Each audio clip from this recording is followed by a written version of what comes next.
Okay, let's talk about Harry Potter, J.K. Rowling, and your spiritual development, or even just dealing with crap in life. One of the ways to look at all the junk that's going on in your life that you don't want to have, the illnesses, the relationship problems, the problems at work, pick whatever the topic is. That's it. Here's what's kind of happens. It's like we're in the middle of the Harry Potter movie, and Harry Potter is dealing with all of this stuff that's difficult and all of the drama and the fight of good and evil and having to face Lord whatever the hell his name is. There's a plane going by here. And all the things. And there's this huge story going on. There's all of these things he has to do and not do in order to overcome the problems and fulfill his destiny and da-da-da-da-da-da. When people are trying to deal with their stuff, they start talking about what's going on. And they're talking about what's going on as if it's actually happening. And of course, in the perspective of their life, it is actually happening. Obviously, that's kind of obvious.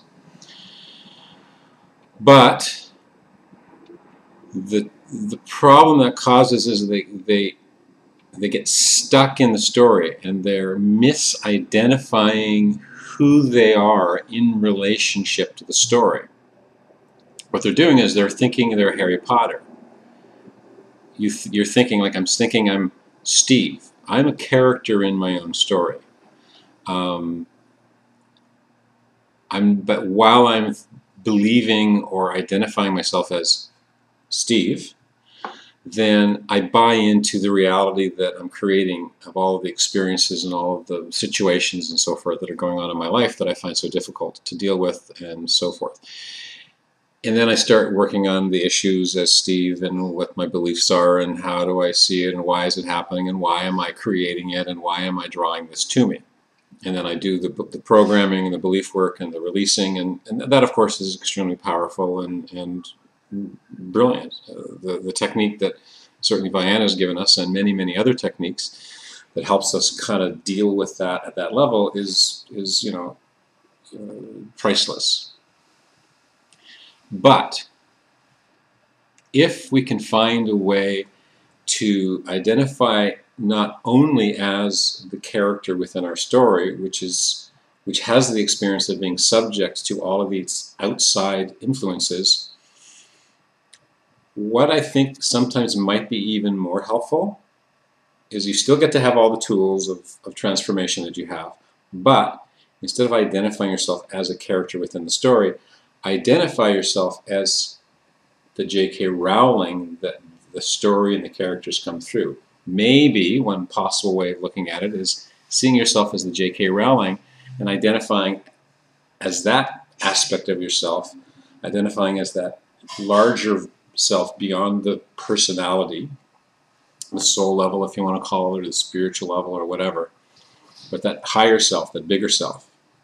That is the story writer. Let's use the soul, for example. Let's say the soul wants to have an experience with a bunch of stuff.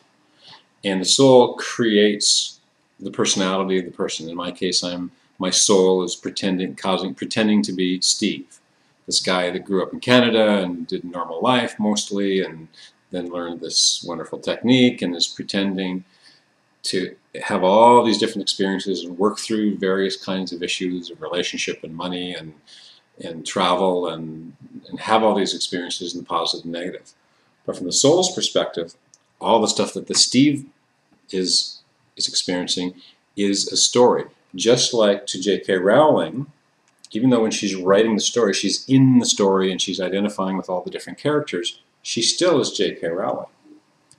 And when she's in the persona of J.K. Rowling and not buying into the aspect of herself that's being expressed through Harry, it's being expressed through Hermione, being expressed through Voldemort, she's aware she's J.K. Rowling, and she can look at the story of what her personality is experiencing from a higher perspective, and when she sees stuff that she doesn't like, she can take her little eraser at the end of her pencil and go back. She's looking at the story from above, her own story from above, and sees that, let's say, as she's writing the story, Voldemar, Lord Voldemar, for example, has doing something, but she realizes that, wait a minute, if he's doing this now, at this point in the story, that means that way back here, like this is in story, this is in book 6 over here, okay?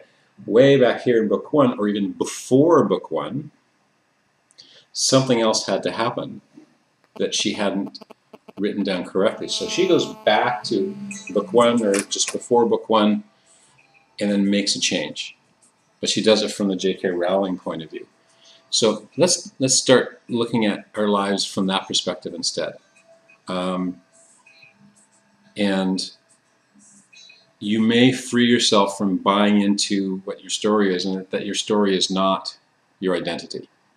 That even your identity, your personality is certainly a part of you, of course, but it's not all of you. And it's not as much of a victim as it experiences itself to be. So that's it. So we'd like to know how and what it feels like to see your life in that way. Say yes now. And you have the creator's perspective, all the stuff I just said. Say yes now. Cool. Thanks.